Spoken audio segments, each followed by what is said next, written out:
हा प्रताप बोलतो. एक मिनिट हा, एक मिनिट. माननीय धनंजय मुंडे यांचा या ठिकाणी जोडलेला आहे.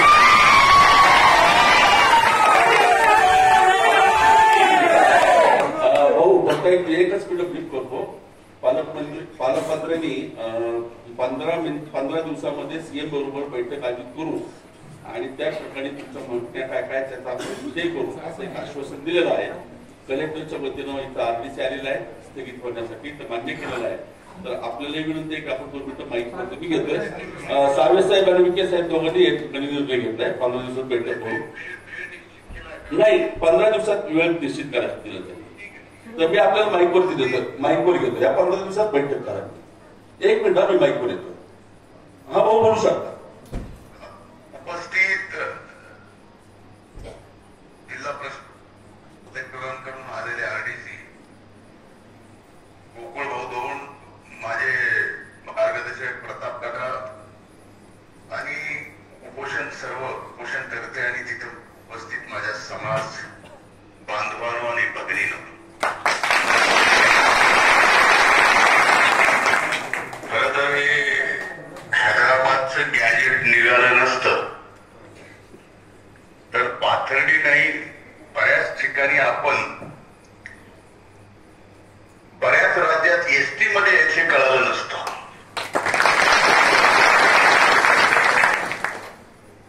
आम्हाला अगोदरच माहित होतं की आपण एसटी मध्ये आहे, कारण तेलंगणाच्या बॉर्डरच्या नजीक परळी आहे. पण आम्ही सर्वांनी म्हणजे साहेब असल्यापासून माहिती, आदरणीय स्वर्गीय मुंडे साहेब असल्यापासून माहिती आहे. अनेक पाहुणे तिकडे असे आहेत की ते एसटी मध्ये आहेत आणि आपण इकडं VJNT मध्ये आहेत. आता ही दुर्दैवाची गोष्ट आहे. पण आता गॅजेट निघाल्यामुळे चर्चा या ठिकाणी निघाली. जर त्या हैदराबादच्या गॅजेट मध्ये इतर कोणाला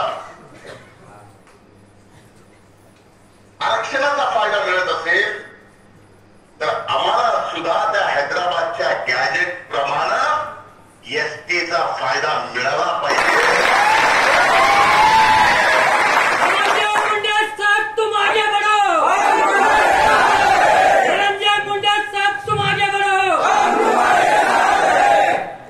टाक्याला जाणं आणि भांड्याला पोहणं हा धंदा माझा नाही आहे.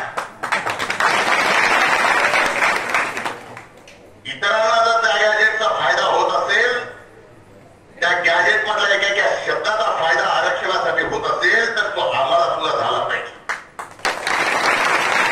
आपल्याला माहित होता यापूर्वीही अनेक सैनिक या भागातल्या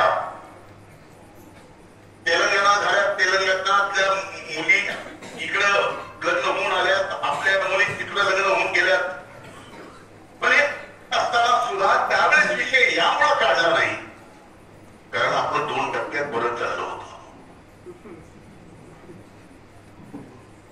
पण आता तर 2% सुद्धा काढा म्हणून काही जण बोलायला लागलेत.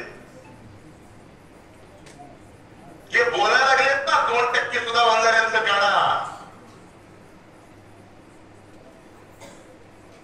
अरे भावांनो, तुम्हाला टक्क्यात सुद्धा ठेवणार नाही.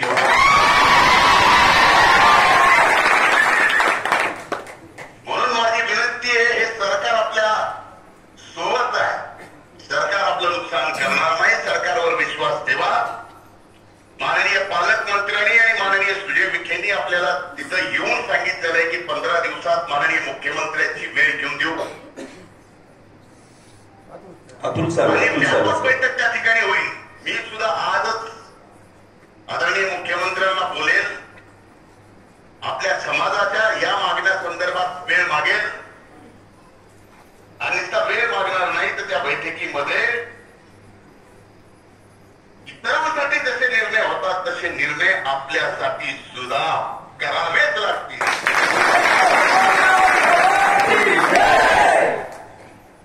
अशा पद्धतीचा पूर्णपणे आपल्या सर्वांच्या सहकार्यानं सरकारवर दबाव आणू.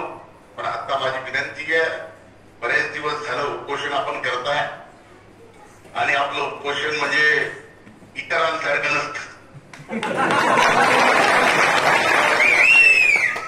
एकदा उपोषण म्हणले की उपोषण, पाण्याचा थेंब नाही म्हणले की नाही. पण दुसऱ्याचं तसं नसतं. म्हणून माझी विनंती आहे की आता उपोषण सोडा. तुम्ही लढा, तो लढा आमच्यापर्यंत आणला. इथून पुढचा लढा हा आमचा आहे.